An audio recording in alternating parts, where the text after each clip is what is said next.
يا لج صدري من فراق الغاضي لجي لجات عولان نبال زرت لعايجها للصحبة اللي وجدت وعدني.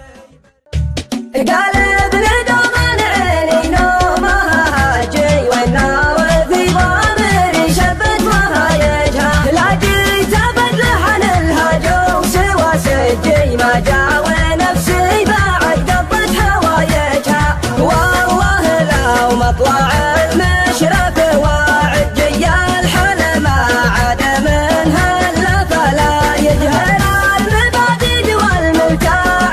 ضجي ومن صكت بوجه الدنيا بوايجها يا لج صدري من فراق الغاضي لجي لجات عولان نبال زرت لعايجها للصحبة اللي وجدت وعدني بردي غيره من الناس ما ابغى اسمعها رايدها العون حبه سرابي سارية الانجيل بحار والامواج تسحبه لسايجها يلي ذكرته وانا في غيبة البنجي كبر خمول المخاذير ومسايجها ابو عيون يلاس الهم بها زجي ويلا رفع رمشها غطى حجايجها والخد البان كان هالبارق الحنجي اللي عليه البدو تكثر دوايجها والعود ريحانة النشر بمهام جيتومي به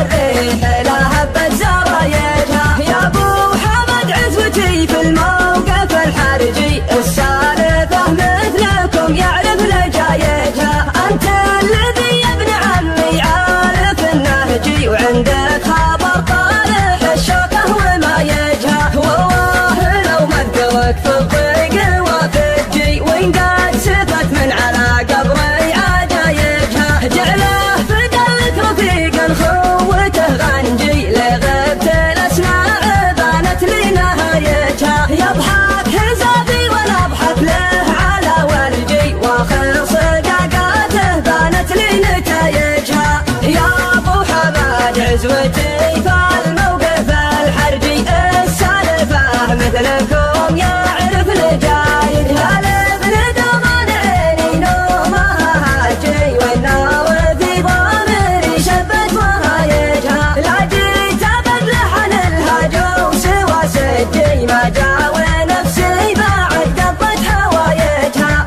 والله لو مطلع المشرف وعجي الحل ما عاد منها الا فلا يجهل المبادئ والملتاع ضجي ومن صكت بوجه الدنيا بوايجها يا لج صدري من فراق الغاضي لجي لجات عولان نبال زرت لعايجها للصحبة اللي وجدت وعدني بردي غيره من الناس ما ابغى اسمعها رايدها العون حبه سرابي سارية الانجيل بحار والامواج تسحبه لسايجها يلي ذكرته وانا في غيبة البنجي كبر خمول المخاذير ومسايجها ابو عيون يلاس الهم بها زجي ويلا رفع رمشها غطى حجايجها والخد البان كان هالبارق الحنجي اللي عليه البدو تكثر دوايجها والعود ريحانة النشر بمهام جيتومي به الريح لا هبت زرايجها يا ابو حمد عزوتي في الموقف الحرجي السالفة مثلكم يعرف لجايجها انت